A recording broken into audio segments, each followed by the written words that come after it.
they did a video talking about their 3 palette cleanser games. They were tagged by somebody else, and they tagged me and Eric from Game vs. Game and some other people to talk about it as well. So I'm going to talk about it, and then I'm going to tag a couple people at the end of this video so that they can also do it.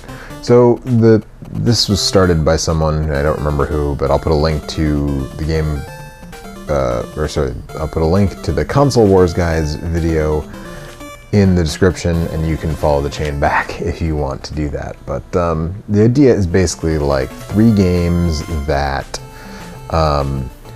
you know, when you're done playing something major and like you just kind of need to decompress and like not start another huge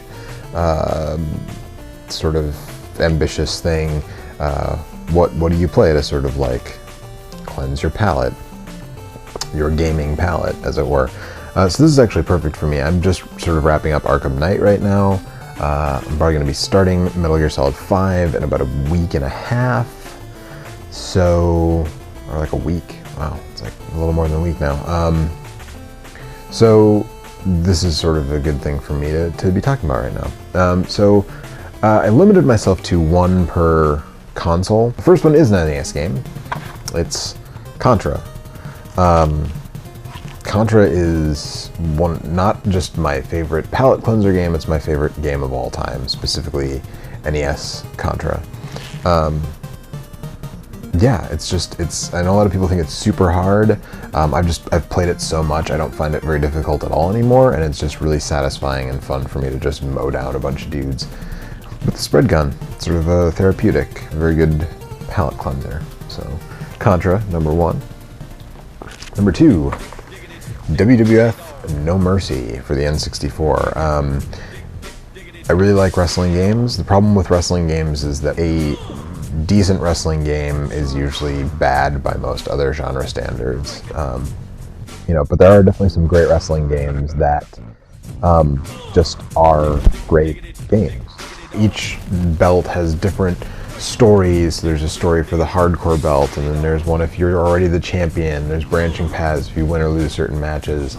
The European title, the Intercontinental title, the World title, the Women's title, the Tag titles, all that stuff. And there's also a super thriving mod community around WWF No Mercy, and even continuing to this day. And I don't usually sort of openly advocate emulation, but obviously the mods only work on an emulated version of the game, so I would actually recommend grabbing some mods and booting up No Mercy in an emulator. There's stuff like the newest like NXT roster like is available in No Mercy now if you check out some of these mods and stuff, so definitely check that out.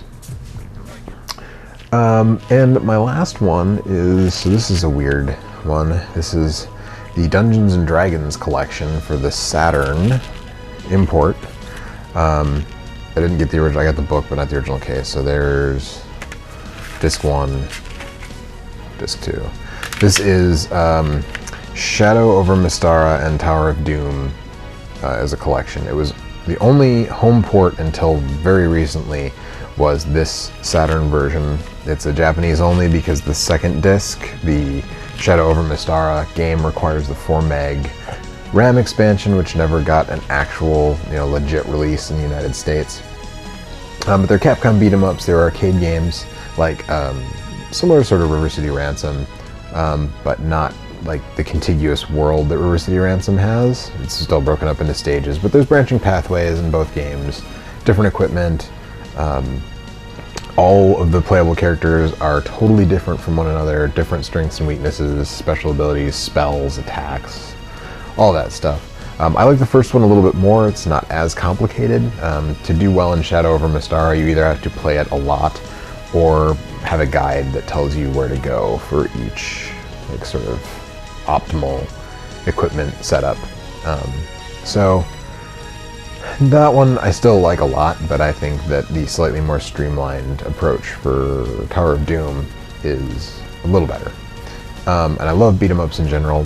Those are some of my favorite beat 'em ups. So I'm going to say Tower of Doom specifically is my number 3 palate cleanser, especially if I have friends over. I had a lot of friends when I was a kid that we would just pump so many quarters in Tower of Doom that, you know, sometimes when some friends come and visit or whatever, they can boot it up. Or you can play online with the new version. So yeah, those are my 3 palate cleanser games. Contra for the NES, WWF No Mercy for the N64, and Dungeons & Dragons Tower of Doom for the arcade. So now I'm going to tag some other people to go ahead and do this. I'm going to tag Matt Ezra, the LJN Defender Cygnus Destroyer. I'm going to tag Adam from Gunstar Heroes 777 Gunstar Reviews. He was on a panel with me at Too Many Games, and I'm going to tag him. And I'm going to tag purveyor of excellent NES stereo mixes, Nicola Emerson, the wee guy. Be on the lookout for a new same name, different game coming soon. Thanks for watching.